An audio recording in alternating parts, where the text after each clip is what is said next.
Hello बच्चों, good morning. हम लोग सिविक्स में पढ़ रहे थे लोकतंत्र क्या, लोकतंत्र क्यों। तो उसका एक पार्ट वीडियो बनाकर आप लोगों को भेज चुकी हूँ और एक वीडियो में संभव नहीं है पूरा चैप्टर कवर करना। तो आज मैं आगे उससे पार्ट का आगे का भाग देखेंगे हम लोग, और उम्मीद करती हूँ आप लोग को पाठ समझ में आ रहा होगा। तो अब उसके बारे में हम लोग ज़्यादा बात नहीं करेंगे बच्चों, लेकिन थोड़ा सा पीछे का याद दिला दें कि लोकतंत्र क्या और लोकतंत्र क्यों।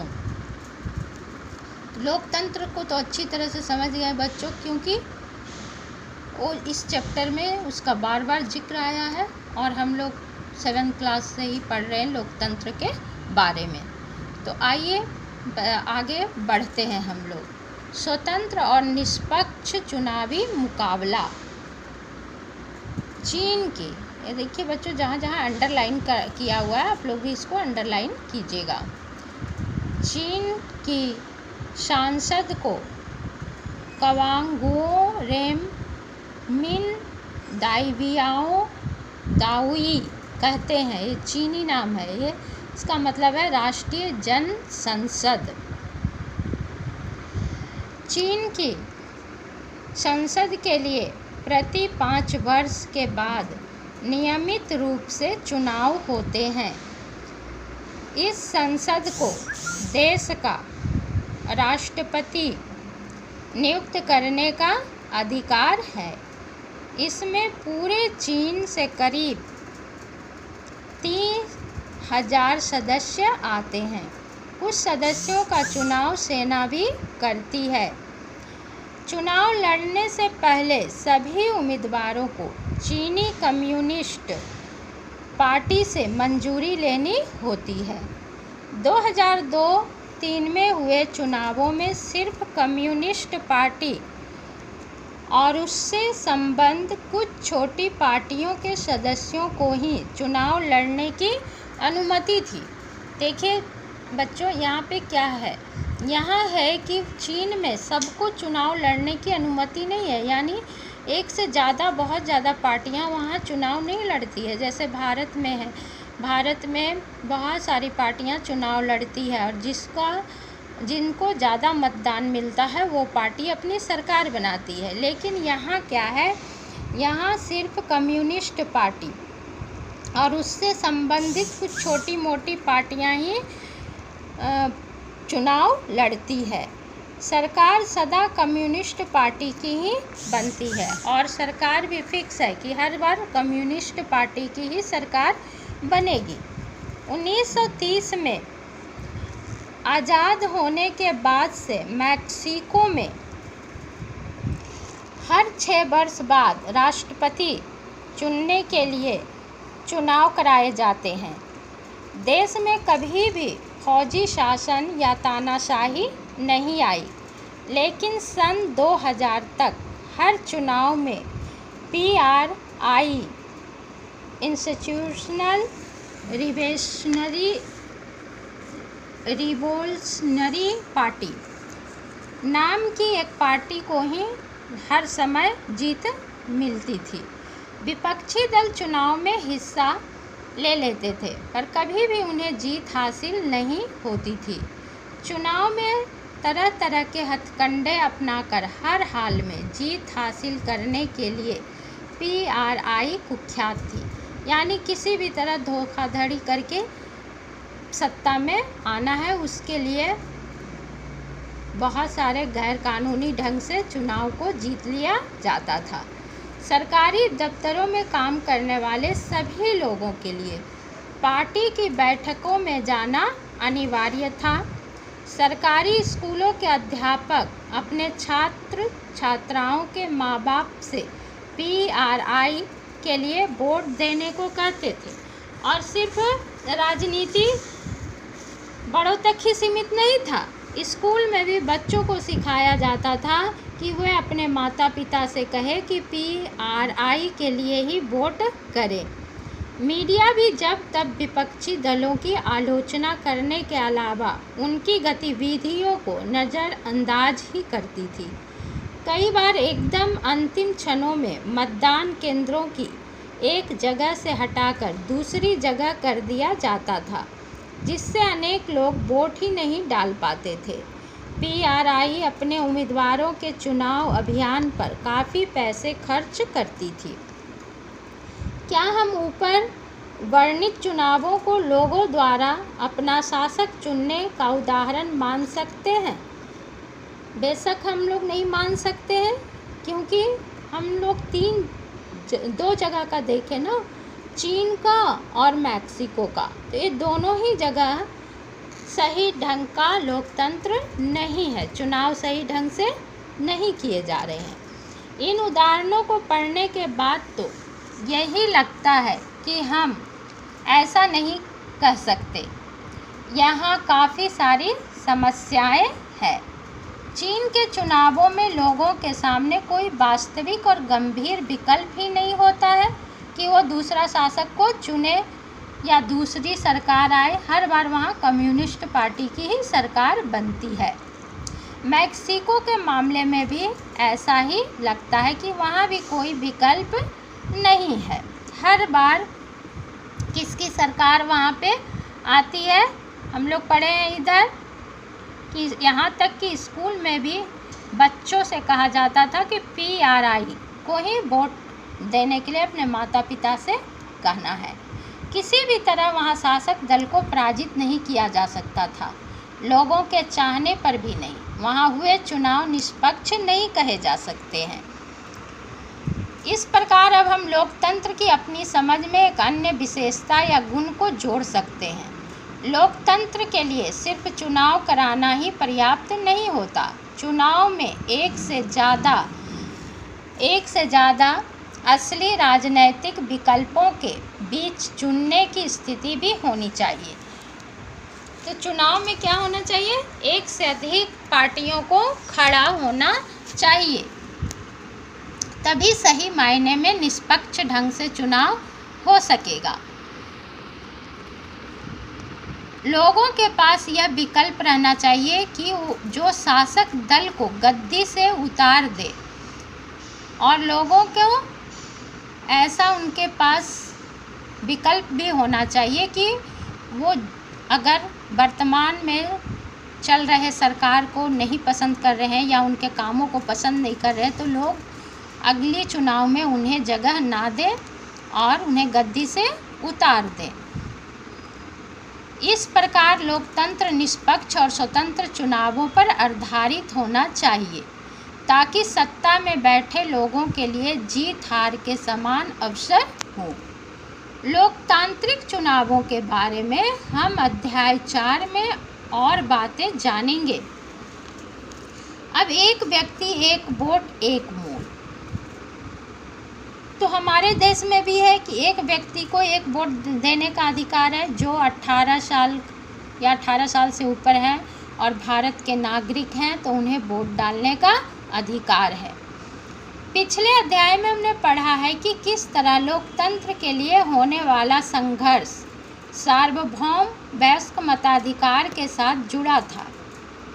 अब इस सिद्धांत को लगभग पूरी दुनिया में मान लिया गया है, पर किसी व्यक्ति को मतदान के समान अधिकार से वंचित करने के उदाहरण भी कम ही मिलते हैं, क्योंकि सभी को वोट डालने का अधिकार है। भारत की मैं बात कर रहा हूँ, यहाँ पे कोई भी अमीर हो गरीब हो, किसी भी जाति धर्म को मानने वाला हो, स्त्री हो पुरुष हो, उसे वोट डालने का अधिकार है। अब है सऊदी अरब। यहाँ देखिए, यहाँ औरतों को वोट देने का अधिकार नहीं है। एस्टोनिया ने अपने यहाँ नागरिकता के नियम कुछ इस तरह से बनाए हैं कि रूसी अल्पसंख्यक समाज के लोगों को मतदान का अधिकार हासिल करने में मुश्किल होती है।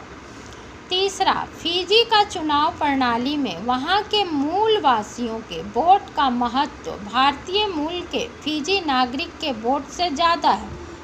माने जो भारत के लोग वहाँ बसे हुए नागरिकता लिए हुए हैं, उनसे उनके वोट से ज़्यादा महत्व है वहाँ के अस्थायी नागरिक को। तो ये कैसे हम कह सकते हैं कि वहाँ लोकतंत्र है।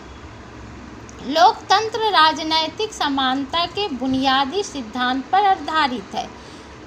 इस प्रकार हम लोकतंत्र की तीसरी विशेषता को जान लेते हैं। लोकतंत्र में हर वयस्क नागरिक का एक वोट होना चाहिए और हर वोट का एक समान मूल्य भी होना चाहिए। अध्याय 4 में हम इस बारे में ज़्यादा विस्तार से हम लोग पढ़ेंगे।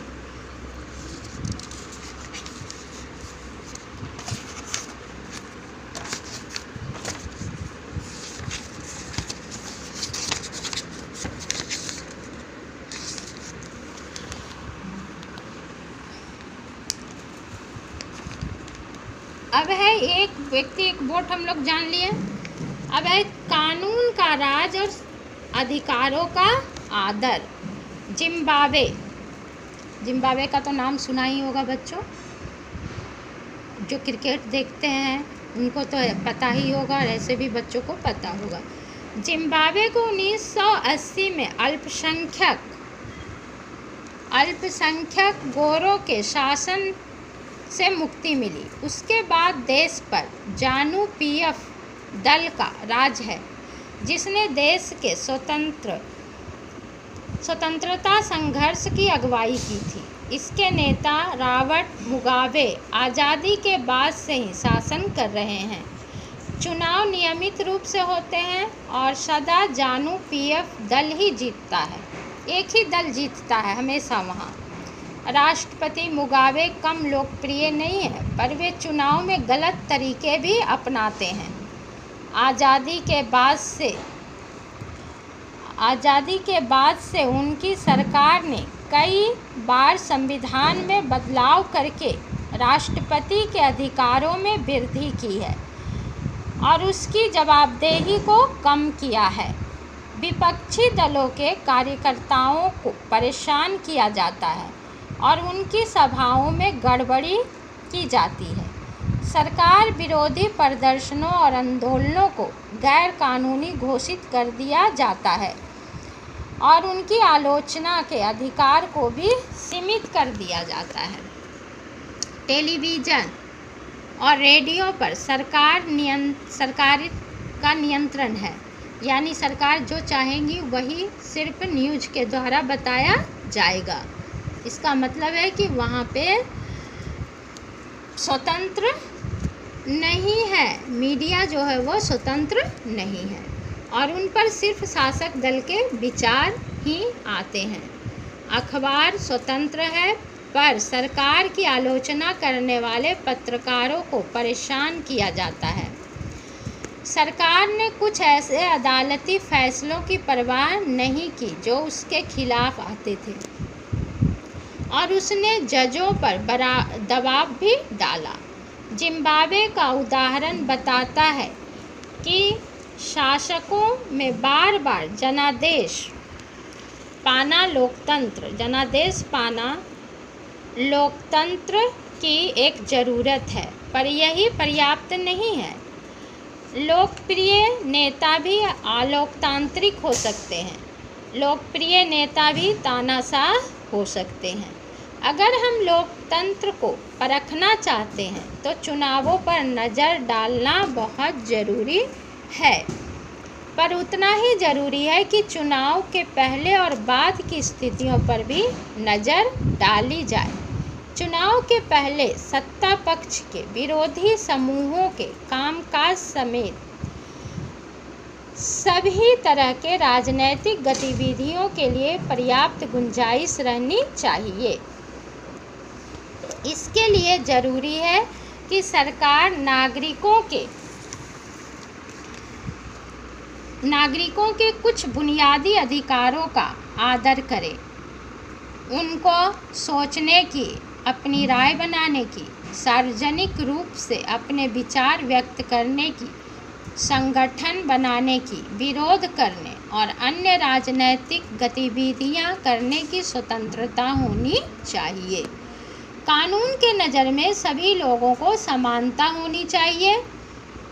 कानून के नज़र में सभी जनता को, अगर वहाँ कहीं भी लोकतांत्रिक सरकार है तो सभी जनता को समान अधिकार होना चाहिए कानून में। कानून की नज़र में कोई बड़ा छोटा नहीं होना चाहिए। संगठन बनाने की उन्हें आज़ादी होनी चाहिए, अपने विचार व्यक्त करने की आज़ादी होनी चाहिए, विरोध करने और अन्य राजनैतिक गतिविधियां करने की भी स्वतंत्रता होनी चाहिए। कानून के नज़र में सभी लोगों की समानता होनी चाहिए। इन अधिकारों की रक्षा स्वतंत्र न्यायपालिका को करनी चाहिए, जिसके आदेश का पालन सब लोग करते हैं। इन अधिकारों के बारे में हम अधिक विस्तार से अध्याय 6 में पढ़ेंगे। इसी प्रकार कुछ दूसरी शर्तें हैं जो चुनाव के बाद सरकार चलाने के तौर तरीकों पर लागू होती है। एक लोकतांत्रिक सरकार सिर्फ इस कारण से मनमानी नहीं कर सकती कि उसने चुनाव जीता है, उसे भी कुछ बुनियादी तौर तरीकों का पालन करना होता है। खास तौर से उसे अल्पमत का मतलब कम संख्या में वोट मिलना वाले समूहों को दी गई कुछ गारंटियों का आदर करना होता है। तो यहाँ हम लोग जानेंगे कि अल्पमत वाले समूह यानी कि जिनकी संख्या कम है, कुछ गारंटियों का उनका आदर करना होता है। हर प्रमुख फैसला लंबे विचार विमर्श के बाद लेना होता है। हर पदाधिकारी को उस पद के साथ जुड़े अधिकार और जिम्मेदारियां संविधान द्वारा दी जाती है। हर नागरिक को संविधान के द्वारा अधिकार दिए जाते हैं। ये सभी न सिर्फ जनता के प्रति उत्तरदायी हैं, बल्कि अन्य स्वतंत्र अधिकारों के प्रति भी उनकी जवाबदेही होती है। इसके बारे में हम ज़्यादा विस्तार से अध्याय 5 में पढ़ेंगे। इस प्रकार हम लोकतंत्र की चौथी और अंतिम विशेषता को रेखांकित कर सकते हैं। एक लोकतांत्रिक सरकार संवैधानिक कानूनों और नागरिक अधिकारों द्वारा खींची लक्ष्मण रेखाओं के भीतर ही काम करती है। तो हम लोग जाने बच्चों की सभी देशों में चुनाव तो होते हैं, बहुत सारे देश, अब तो ज़्यादातर देश जो हैं वो लोकतांत्रिक हो गए हैं, लेकिन फिर भी चुनाव जो है वो निष्पक्ष ढंग से नहीं होते हैं। जैसे कि हम लोग चाइना को देखें, मैक्सिको को देखें, जिम्बाब्वे को देखें, क्योंकि इन तीनों ही देशों में कोई भी प्रतिद्वंदी नज़र नहीं आया। चुनाव एक ही व्यक्ति हर बार जीत रहा है, सरकार उसी की बनती है, विपक्ष है ही नहीं वहाँ। इसके बाद हम लोग पढ़ेंगे परिभाषाओं का सारांश। ठीक है बच्चों, इसको हम लोग अगला क्लास में हम लोग इसको देखेंगे। मैं उम्मीद करती हूँ बच्चों आप लोग को पाठ समझ में आ रहा होगा, और प्लीज़ बच्चे आप लोग इसको पढ़िए और ध्यान से, और किताब को सामने रखिए, और वीडियो को लाइक कीजिए और सब्सक्राइब भी कर लीजिए, ताकि मैं अगला वीडियो भेजूं तो आप लोगों तक उसका लिंक पहुंच जाए और मुझे ये भी पता चले कि आप लोग इसको देख रहे हैं और पढ़ रहे हैं। धन्यवाद बच्चों।